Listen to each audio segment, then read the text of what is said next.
First contact. The day the Orth arrived changed everything. Not the day they attacked, that came later. No, it was that first contact, 20 years ago, when their crystalline ships descended through Earth's atmosphere like falling stars, beautiful and terrible in their ethereal grace. Commander David Cain remembered it well. He'd been a junior officer then, stationed at Vandenberg Space Force Base, watching with the rest of the world as humanity's first alien visitors made their historic landing. The memory was bitter now, tainted by the knowledge of what followed, but he could still recall the hope and wonder that had filled everyone's hearts. Lieutenant Cain, his CO, had said, "History's happening right in front of us." They'd had no idea how right those words would prove to be, though not in the way anyone expected. The Orth had appeared peaceful at first. Their biomechanical technology was centuries ahead of anything humanity possessed, and they seemed eager to share their knowledge. Their representatives were tall, elegant creatures with iridescent skin that shifted colors with their moods, and voices that seemed to resonate directly in one's mind rather than through the air. For 6 months, they established what they called cultural exchange centers across the globe. They spoke of unity, of bringing humanity into a greater galactic community. World leaders competed for their attention, and corporations salivated at the prospect of accessing alien technology. David had been assigned as a military liaison to one of these centers in Colorado. That's where he first met Dr. Sarah Chen, the xenobiologist who would later become his closest confidant and the architect of humanity's greatest weapon against the Orth. "There's something wrong with their story," she told him one night, after everyone else had left the facility. "Their technology, it's not just advanced, it's specifically designed to interface with Earth systems. Like they studied us thoroughly." He dismissed her concerns at first. Everyone was paranoid about the aliens to some degree, it was natural. But Sarah had persisted, gathering data, analyzing patterns. She noticed how the Orth always seemed to be present at major military installations, how their questions about Earth's defensive capabilities were subtly woven into seemingly innocent conversations. The truth revealed itself exactly 180 days after first contact. The Orth ships in orbit suddenly activated massive electromagnetic pulses, destroying most of Earth's satellite network and communications infrastructure. The cultural exchange centers transformed into fortified bastions, releasing swarms of biomechanical weapons into surrounding cities. What followed was chaos. The first wave of the invasion caught humanity almost completely off guard. Almost. Thanks to Sarah's warnings, a small group of military and scientific personnel had prepared contingencies. David had helped establish hidden bunkers and stockpile weapons that wouldn't be affected by EMP attacks. But the cost was still devastating. Millions died in the first hours alone. The Orth's biological weapons, horrific creatures that were part machine, part living tissue, rampaged through population centers. Their ships targeted military bases with precise strikes, using the intelligence they'd gathered during their peaceful visit to maximum effect. David found himself leading a desperate resistance cell in the Rocky Mountains. Sarah worked tirelessly in a hidden lab, studying captured Orth technology, looking for weaknesses. The aliens' biological components made them incredibly adaptive, but she theorized this could also be their downfall. "They're perfectly engineered," she explained, showing him cellular scans of Orth tissue. "Too perfect. They've eliminated all redundancies, all the messy backup systems that evolution usually provides. If we can disrupt their primary functions." The breakthrough came 3 months into the invasion. Sarah discovered that the Orth's biological systems were synchronized through quantum entanglement. It's what allowed their technology to work so seamlessly together. But it also meant that if they could disrupt this synchronization, entire systems would collapse. David led a strike team into the Colorado Exchange Center, now an Orth command post. They carried devices Sarah had designed, crude but effective quantum scramblers. The mission was supposed to be a small-scale test of the technology. What happened next exceeded anyone's expectations. When they activated the scramblers, the Orth troops didn't just fall into disarray, they screamed. The sound was unlike anything David had ever heard, a psychic howl of agony that penetrated walls and minds alike. The aliens' perfect synchronization had become their perfect weakness. The success of this operation marked a turning point, though the war was far from over. The Orth retreated from Earth temporarily, but everyone knew they would return. They couldn't allow a species to exist that had discovered their fundamental weakness. David was promoted to commander, and Sarah's quantum scrambler technology was distributed to resistance cells worldwide. They had 2 years to prepare for the Orth's return, 2 years to transform from a broken, scattered resistance into a unified fighting force. The world changed during those years. Old national rivalries fell away in the face of extinction. Hidden bunkers became underground cities. Sarah's technology was refined and improved, integrated into new weapons systems. Humanity learned to adapt, to fight smarter rather than harder. But the Orth were learning too. When they returned, their second wave came with shielding against quantum disruption. The Siege of Europa began, and with it, the true test of humanity's resolve. As David stood in his command center, watching the holographic display of Earth's defenses being assembled, Sarah entered with new reports from the Quantum Physics Division. "They're evolving," she said, her face grim. "But so are we." The quantum arms race had begun, and the fate of humanity hung in the balance. But something had changed in those first terrible months of resistance. Humanity had lost its fear of the Orth. They had seen the aliens scream, had watched their perfect systems fail. The Orth had made a crucial mistake in their first invasion. They had assumed that humanity's fractious nature, our tendency toward conflict and division, was a weakness. They didn't understand that these very traits had forged us into survivors, adaptable and resourceful in ways their perfectly engineered society could never comprehend. As the first reports of Orth ships approaching Europa came in, David felt a strange calm. They had a plan now, a weapon that could turn the aliens' greatest strength against them.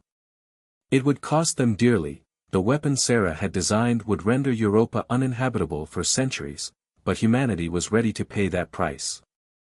"Send the order," he told his communications officer. "Operation Glass Shield is a go." The real war was about to begin, and this time, Earth would not be caught unprepared. The Siege of Europa. Europa's surface glittered like broken glass under Jupiter's harsh light. Commander David Cain watched through the reinforced viewport of Lunar Base Alpha as the Orth ships descended upon Jupiter's moon, their biomechanical hulls pulsing with an otherworldly energy. The second wave had arrived, and humanity's greatest gambit was about to begin. They took the bait. Sarah Chen's voice crackled through his comm. She was stationed in the quantum physics lab 6 levels below, monitoring the energy signatures of the alien fleet. "They're establishing their primary base exactly where we predicted. The trap had taken 2 years to prepare." While the world believed humanity was fortifying Earth against another invasion, a secret coalition of scientists and military strategists had been working on Operation Glass Shield. They had transformed Europa into an elaborate weapon, though the Orth wouldn't realize this until it was too late. "Status of the quantum grid?" David asked, his eyes fixed on the alien ships landing on Europa's icy surface. Each vessel was easily the size of a small city, their organic architecture making them look like giant sea creatures swimming through space. "Grid is active but dormant," Sarah replied. "They haven't detected the resonators we planted in the ice. The quantum signatures are masked exactly as we planned." There was a pause. Then, "David, if this works, we're about to kill millions of them." "They gave us no choice," he reminded her, though the weight of what they were about to do pressed heavily on his conscience. "Remember what happened in Brisbane." Brisbane had been the turning point of the first invasion, where the Orth had revealed the true extent of their brutality. They had released a biological weapon that turned humans into living processors, their brains hijacked to serve as nodes in the Orth's quantum network. Over 3 million people had been transformed before the city was eventually destroyed by a tactical nuclear strike. The command center hummed with tense activity as operators monitored the Orth's deployment. The aliens were establishing their standard geometric pattern across Europa's surface, each ship positioning itself at precise coordinates to form a massive neural network. It was their greatest strength, and soon to be their undoing. "Sir," Lieutenant Jessica Wong called out from her station, "we're detecting energy buildups consistent with their terraforming technology. They're starting to burrow into the ice." This was the crucial moment. The Orth Standard Invasion Protocol involved transforming a moon or planet surface into a biological computer, essentially turning the entire celestial body into a massive command and control center. They had attempted this with Earth's moon during the first invasion, but the resistance had managed to stop them before they could complete the process.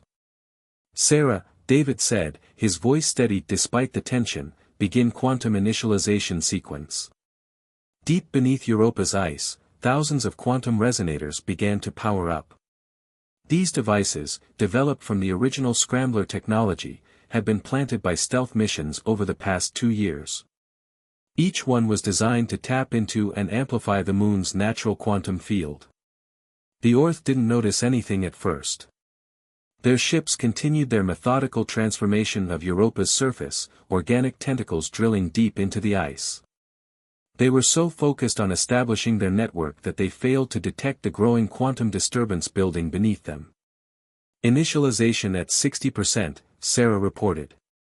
The ice is starting to show microscopic crystalline changes. Still no indication they've detected anything unusual." David watched as the alien ships began to link together, their hulls extending biological bridges between each vessel.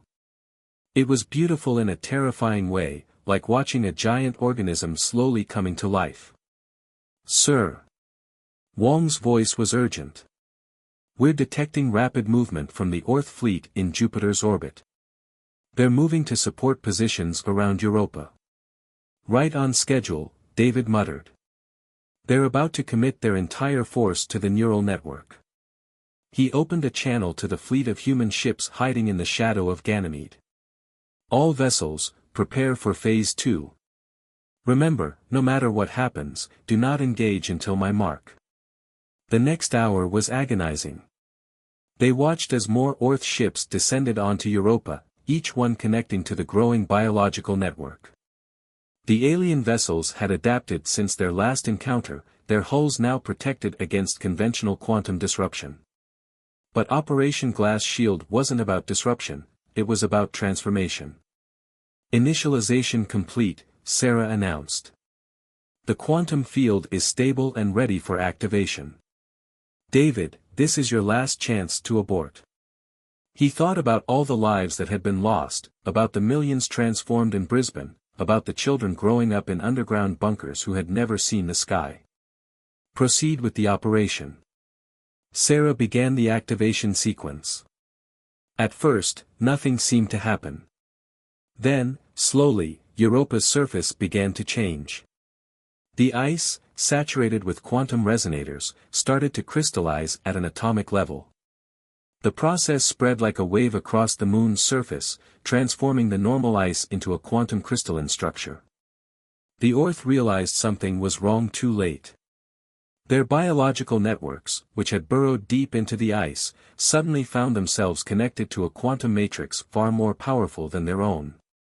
The crystalline structure began to amplify and reflect their own quantum signals back at them, creating a cascading feedback loop. The screaming started immediately. It wasn't like the localized screams they had heard during the First War, this was a planetary-scale psychic howl of agony. The Orth ships tried to disconnect from the network, but the quantum crystallization had already spread through their biological systems. "Energy readings are off the scale," Sarah reported, her voice shaking. "The crystallization process is accelerating exponentially. It's working better than we anticipated." David watched as Europa's surface transformed into a giant quantum crystal, its structure perfectly engineered to amplify and reflect the Orth's own technology back at them. The alien ships, their biological components overwhelmed by the feedback, began to crystallize as well. "All ships, execute Phase 2, David ordered. The human fleet emerged from behind Ganymede, weapons charged. But there was little need for them. The Orth vessels, their crews incapacitated by the psychic feedback, were easy targets. The Battle of Europa, as it would later be known, lasted less than 6 hours. When it was over, the moon's surface had been transformed into a vast quantum crystal, with the remains of the Orth fleet frozen within it like insects in amber.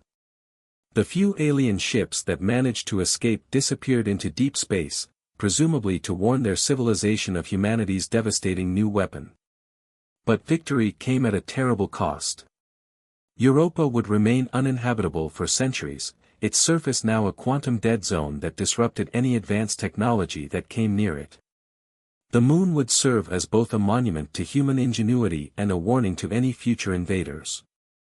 In the aftermath, as David stood in the observation deck watching cleanup crews beginning their work, Sarah joined him. "We've started analyzing the crystallized Orth technology," she said. "What we're learning?" "David, their quantum integration went far deeper than we thought. Each ship, each piece of their technology, was connected to their entire civilization. When they screamed." She hesitated. "We might have done more than just defeat their invasion force." David understood the implication. The quantum feedback wouldn't have just affected the ships at Europa, it would have rippled through the entire Orth neural network, potentially reaching their homeworld itself. "Good," he said firmly. "Maybe now they'll think twice before attacking another species." But Sarah didn't look convinced. "Or maybe we've just made ourselves their priority target. You know they'll be back, David. And next time, they'll be ready for quantum crystallization." She was right, of course. The Orth would adapt, develop new defenses. The war wasn't over, it was merely entering a new phase. But humanity had proven something important at Europa: the aliens weren't invincible. They could be hurt, could be made to scream. As if reading his thoughts, Sarah added, "We need to start working on new countermeasures immediately. The quantum crystallization won't work twice." David nodded, already thinking about the next battle. "What do you have in mind?" "Something they'll never expect," she replied, pulling up a holographic display. "We're calling it Project Black Sky. And David, it's going to change everything." Project Black Sky. The underground facility beneath the Atacama Desert hummed with activity. 5 years had passed since the Battle of Europa, and humanity had not wasted the reprieve. Deep beneath the Earth's surface, in facilities like this one scattered across the globe, scientists worked tirelessly to prepare for the Orth's inevitable return. Commander David Cain stood in the central chamber of Project Black Sky, watching as Sarah Chen's team conducted another test. The massive spherical chamber, lined with quantum-dampening materials, contained what looked like a tear in reality itself, a shifting, writhing darkness that seemed to devour light. "We've stabilized the void threshold," Sarah announced, her voice tense with concentration. She had aged in the years since Europa, her hair now streaked with gray, but her mind was as sharp as ever. Initiating particle injection sequence. The darkness in the chamber pulsed, and for a moment, David felt a sensation like his consciousness was being stretched thin across an infinite space. The feeling passed quickly, but it left him unsettled. Project Black Sky was unlike anything humanity had ever attempted before. "Explain it to me again," he said, watching as readings flickered across holographic displays. "What exactly are we looking at?" Sarah smiled, though her eyes never left the monitors. "We're creating a localized space-time anomaly, essentially, a controlled quantum singularity. But unlike a black hole, we can manipulate its properties." She gestured to the swirling void. "The Orth's technology relies on quantum entanglement across normal spacetime. This exists outside those rules." The idea had come from studying the crystallized remains of the Orth fleet on Europa. The quantum feedback hadn't just affected their ships, it had revealed fundamental aspects of their civilization's technology.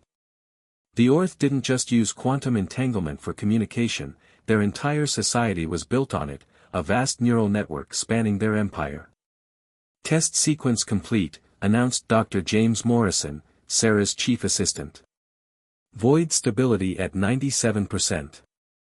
That's our best result yet. David watched as the darkness in the chamber slowly collapsed in on itself until it vanished completely. Each test brought them closer to weaponizing this technology, but the ethical implications weighed heavily on him.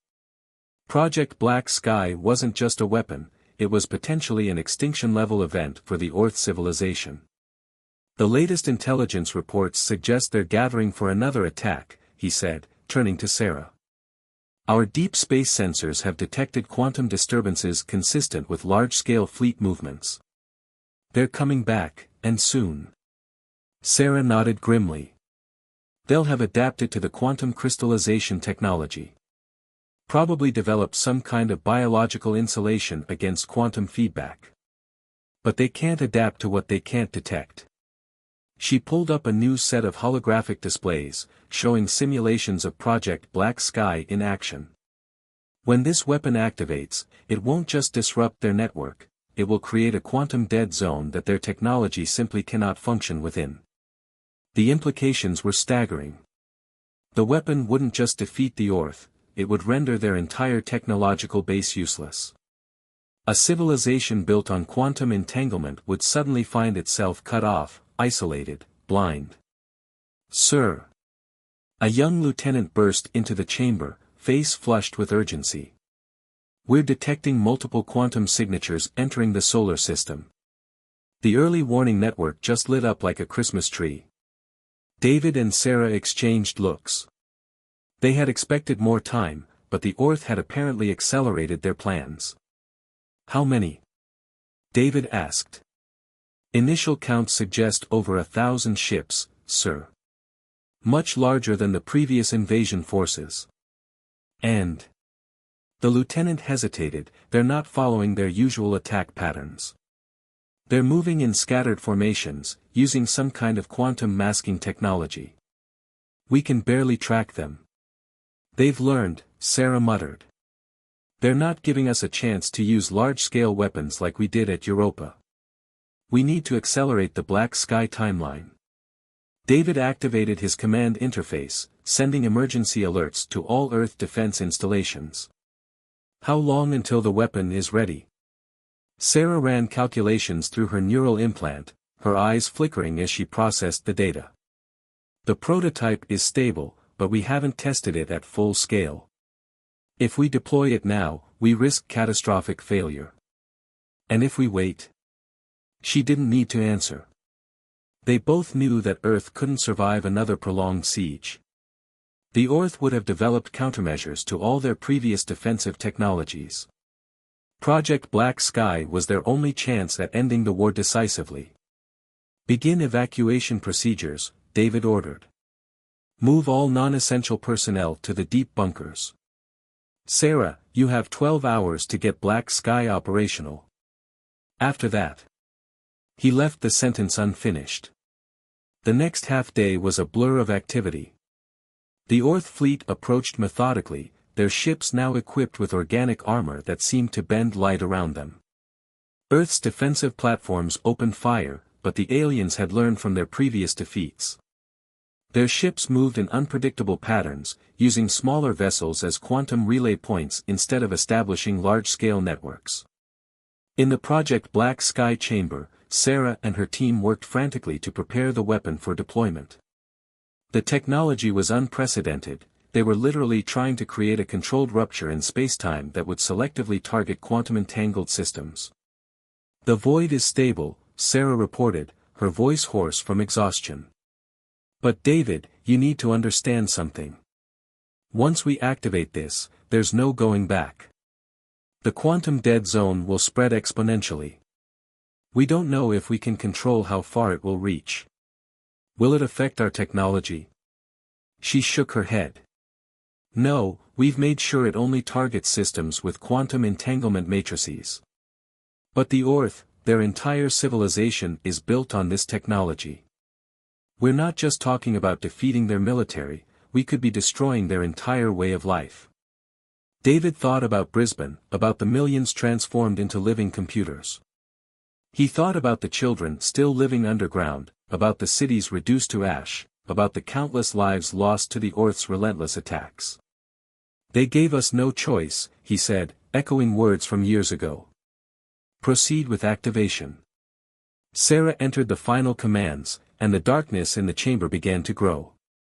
This time, it didn't stay contained within the sphere. Tendrils of void energy began to seep through the quantum-dampening walls, reaching upward through solid rock toward the sky. On tactical displays, they watched as the effect reached the surface. The void spread across the sky like spilled ink, creating patches of absolute darkness that seemed to drink in light itself. The Orth ships, their quantum systems suddenly exposed to a fundamental violation of physics, began to fail. The aliens' screams this time were different. Not the psychological howl of quantum feedback, but something deeper, the sound of an entire civilization feeling its neural network being torn apart. Ships fell from the sky, their organic technology unable to maintain cohesion in the quantum dead zone. "My God," Sarah whispered, watching the tactical feeds. "The void effect, it's propagating through their quantum network. It's reaching beyond the solar system." They could only watch as Project Black Sky fulfilled its terrible purpose. The weapon didn't destroy the Orth ships, it simply rendered their technology useless, severing their connection to their vast neural network. Some vessels managed to retreat, their crews desperately trying to isolate themselves from their own quantum systems, but most simply drifted in space, dead in every way that mattered to their civilization. Hours later, as emergency teams began the process of securing the disabled Orth ships, David found Sarah in her lab, staring at long-range sensor data. "The void effect has spread through their entire network," she said without looking up. "We're detecting quantum disruptions as far as our sensors can reach. Their civilization." She finally met his eyes. "David, what have we done?" He had no answer for her. They had won the war, but the cost was beyond anything they had imagined. Project Black Sky hadn't just defeated the Orth, it had fundamentally changed them, perhaps forever. "We should begin analyzing their ships," he said finally. "We need to understand the full impact of what we've done." Sarah nodded slowly. "Yes, and we need to prepare. Because if any of them survived, if they find a way to adapt to this." She didn't need to finish the thought. The war might be over, but humanity's greatest challenge was just beginning. They had changed the rules of warfare itself, and somewhere out there, in the vast darkness of space, the survivors of a broken civilization were surely planning their revenge. The Silent War. 1 year after Project Black Sky, Earth scientists made a chilling discovery. The quantum dead zones weren't dissipating as expected, they were evolving. Commander David Cain stood in a newly constructed quantum monitoring station in Antarctica, watching as Sarah Chen presented her findings to the United Earth Defense Council. "The void effect has become self-sustaining," Sarah explained, her holographic image flickering slightly as she gestured to complex data visualizations.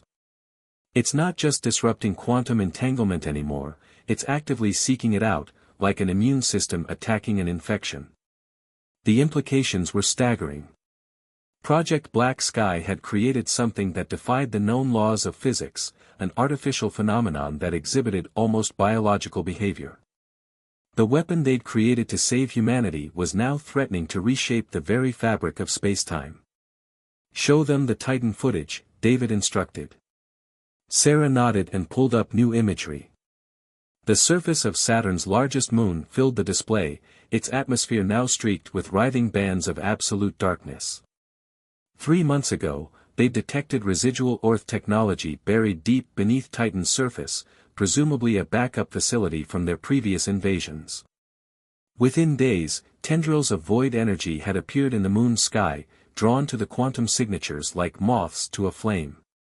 "We're tracking similar phenomena across the solar system," Sarah continued. "Any location with significant concentrations of Orth technology eventually attracts these void formations. But that's not the worst part. She paused, visibly struggling with what came next. We've detected quantum echoes suggesting that the effect has spread far beyond our solar system. The void is following the pathways of the Orth's quantum network, consuming everything in its path. The council chamber erupted in concerned murmurs. They had intended to disable the Orth's technology, not create an expanding zone of altered physics that could potentially spread across the galaxy. Dr. Chen, one of the council members, spoke up. Are you suggesting that we've created something we cannot control? That's exactly what I'm saying, Sarah replied grimly. But there's more. We've been studying the disabled Orth ships, and we've made some disturbing discoveries. The display changed to show microscopic images of Orth technology. The once living metal of their ships had undergone a bizarre transformation. In areas touched by the void effect, the organic components hadn't died, they'd adapted. Their technology is evolving, Sarah explained. The quantum dead zones are forcing their biological systems to develop new ways of functioning. We're seeing the emergence of completely novel forms of information processing, operating on principles we barely understand. David stepped forward. 3 days ago, we lost contact with our research team on one of the captured Orth vessels in lunar orbit. When we sent in a recovery team, they found this. The display showed footage from the recovery team's helmet cameras. The interior of the Orth ship had been transformed. The walls pulsed with new forms of bioluminescence, and the ship's systems appeared to be functioning despite the presence of quantum disruption fields. They're learning to live without quantum entanglement, Sarah said. The void effect isn't destroying them, it's forcing them to evolve. And based on our analysis, this evolution is happening far faster than we anticipated.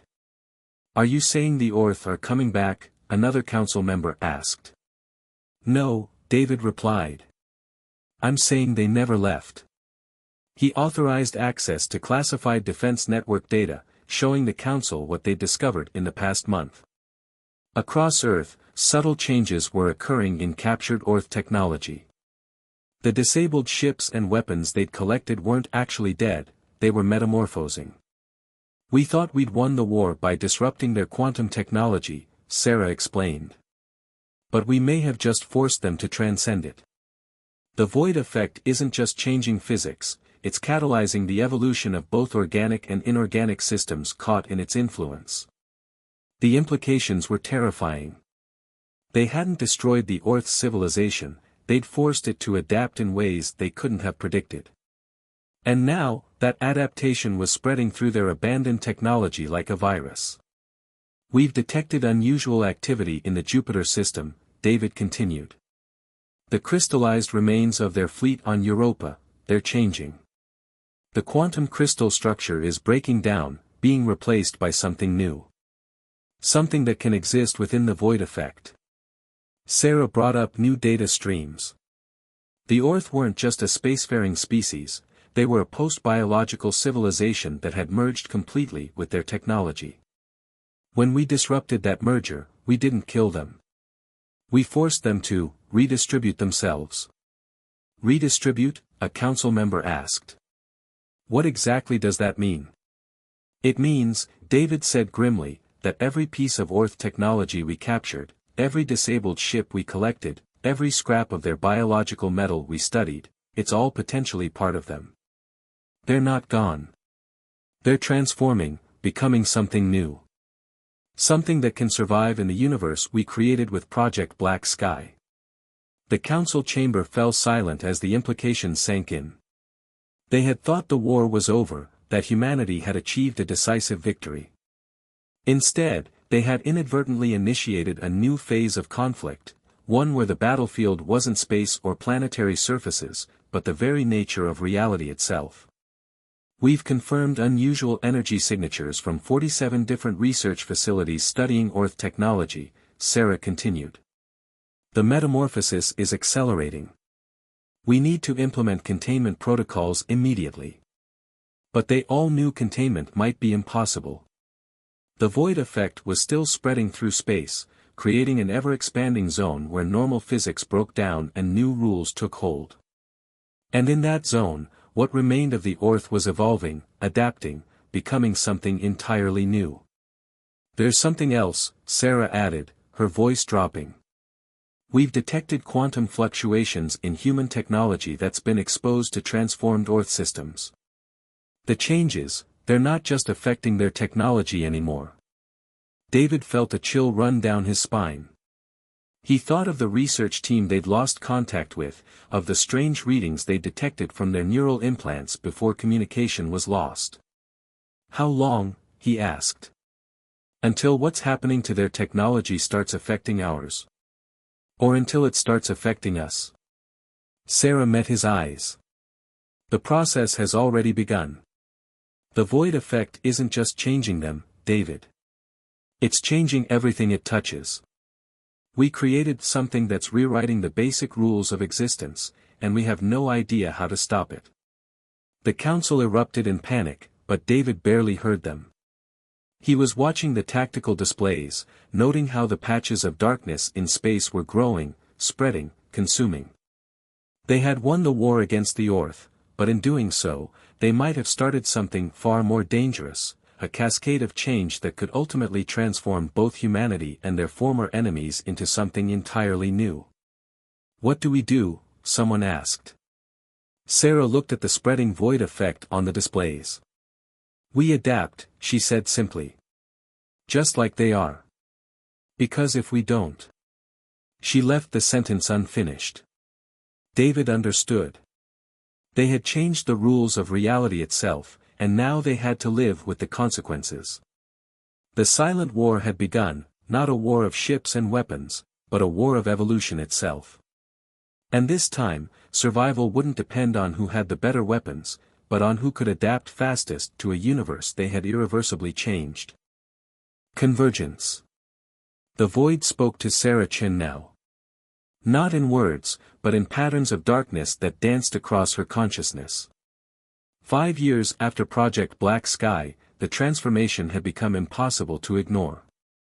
Humanity hadn't just changed the universe, they had initiated a metamorphosis that was reshaping both their former enemies and themselves. Commander David Cain watched his old friend from behind the quantum-shielded observation window. Sarah's skin rippled with patterns of light and shadow, her neural implants having evolved far beyond their original design.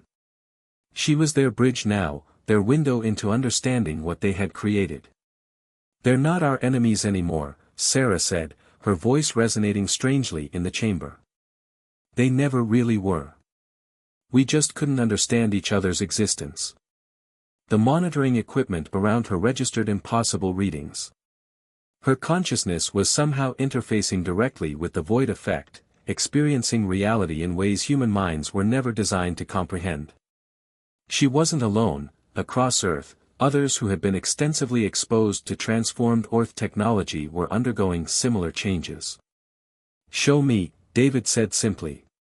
Sarah raised her hand, and the darkness responded. The void effect, usually chaotic and unpredictable, coalesced into complex patterns in the air. Through her, they could finally see what was really happening to their universe. "The Orth weren't trying to conquer us," she explained, her words accompanied by shifting visualizations in the void. "They were trying to prepare us. Their quantum network wasn't just technology, it was an evolutionary step. They discovered that consciousness itself could be networked, shared across vast distances through quantum entanglement." The images showed the history of the Orth civilization, how they had transformed themselves from biological entities into a quantum-entangled collective consciousness. Their invasion of Earth hadn't been about territory or resources, it had been an attempt to force humanity's evolution along the same path. "But we resisted," David said, understanding dawning. "We fought back in ways they never expected." "Yes," Sarah nodded, the patterns around her shifting. Project Black Sky didn't just disrupt their network, it created something entirely new. A space where consciousness could exist without the limitations of quantum entanglement or classical physics. "We didn't defeat them, we accidentally discovered what they had been searching for all along." The void patterns showed transformed Orth ships, their once rigid biological technology now flowing with new forms of life. They weren't dying or devolving, they were transcending their previous form of existence. The void effect isn't destroying reality, Sarah continued. It's creating a bridge between different states of existence. The Orth's quantum consciousness is merging with it, evolving into something that can inhabit these new spaces we've created. And now. She looked at her own transformed hands. Now we're following them. David understood the weight of what she was saying. The war hadn't ended, it had transformed into something else entirely. A race not for survival, but for transcendence. Sir. A young lieutenant burst into the observation room. We're detecting massive void formations in orbit. The transformed Orth vessels, they're moving. The tactical displays showed the changed alien ships gathering in complex formations around Earth. But unlike their previous aggressive patterns, these movements seemed almost ceremonial. They're not attacking, Sarah said, her consciousness touching the edges of their awareness. They're inviting. Through her connection to the void, they could sense the transformed Orth's intentions. The aliens had evolved beyond their original form, beyond even their quantum-entangled consciousness. They had become beings of pure information, capable of existing in the spaces between conventional reality. We have a choice to make, Sarah said, turning to David. The void effect will continue to spread. We can try to fight it, to preserve our current form of existence, or... She gestured to her transformed self. We can embrace the change. Learn to exist in both states, like they have. David looked at the tactical displays, at the rings of transformed ships orbiting Earth. Is there a third option? Sarah smiled, though her face rippled with void patterns. That's what makes us different from them, David. We always look for another way. She raised her hands, and the void responded, forming complex structures in the air. We don't have to follow their path of pure transcendence. We can learn to exist in both states, to maintain our humanity while exploring these new forms of existence. The transformed Orth ships began to pulse with new patterns of energy. Through Sarah's connection, they could sense the aliens' message. They had learned from humanity's resistance, from our determination to find our own path. What had started as an invasion had become an exchange, the Orth offering their understanding of transcendent existence, while humanity showed them the value of maintaining connection to their original form. Project Black Sky didn't just change them, Sarah explained. It changed the fundamental nature of consciousness in our universe. We created spaces where mind and matter could interact in entirely new ways. The Orth's mistake was trying to force everyone into a single form of networked consciousness. Our gift to them was showing that multiple forms of existence could coexist. The void patterns around her shifted, showing possible futures. Humanity spreading through the galaxy not as conquerors or refugees, but as bridges between different states of being. The transformed Orth sharing their accumulated knowledge while learning from humanity's diversity and adaptability. We need to establish protocols, David said, ever the pragmatist. Ways to manage the transformation, to give people choice. Sarah nodded. The void effect responds to consciousness now. Through our transformed technology, we can control its spread, create safe spaces for those who want to remain fully human, while allowing others to explore these new states of existence. The tactical displays showed more ships appearing, vessels that were neither human nor Orth, but something in between. They had been created by those who had already begun to explore the convergence of both forms of existence. What do we tell the world? David asked. The truth, Sarah replied. That we didn't just win a war, we discovered a new chapter in the evolution of consciousness itself. The Orth came to force our transformation, but in fighting back, we found our own path to it. She gestured, and the void patterns showed Earth surrounded by layers of different realities, spaces where transformed humans and Orth could interact with pure consciousness, alongside zones where traditional physical existence continued unchanged. This is how we move forward, she said. Not through conquest or submission, but through choice. Each person, each society, deciding for themselves how much they want to transform, how they want to exist in this new universe we've created. David watched as the transformed ships began a new kind of dance in orbit, their patterns reflecting the complexity of consciousness itself. The war that had started with invasion and terror had evolved into something else, an exploration of what it truly meant to be conscious, to exist, to evolve. And the void effect, he asked. Will it keep spreading? Yes, Sarah answered honestly. But now we understand it. Through our connection to both states of existence, we can guide it, shape it. The universe will continue to change, but the change doesn't have to be chaos. She turned to him, her transformed face serious. We still have our humanity, David. We've just added to it, expanded what it means to be human. That's what the Orth could never understand, that transformation doesn't have to mean losing what you are. It can mean becoming more while keeping your core intact. As if in response to her words, the void patterns around Earth shifted, forming new configurations that reflected this philosophy.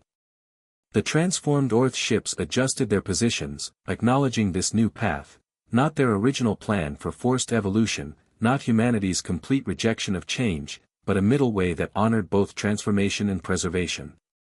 So, David said, looking at the displays showing this new reality, I guess the war really is over. Sarah smiled, the patterns of void and light across her skin forming complex new configurations. The war is over, she agreed. The exploration is just beginning. Above them, the transformed ships of both species continued their orbital dance, writing the first chapters of a new era in the language of light and shadow, as humanity stood on the threshold of its greatest adventure, not the conquest of space, but the exploration of consciousness itself.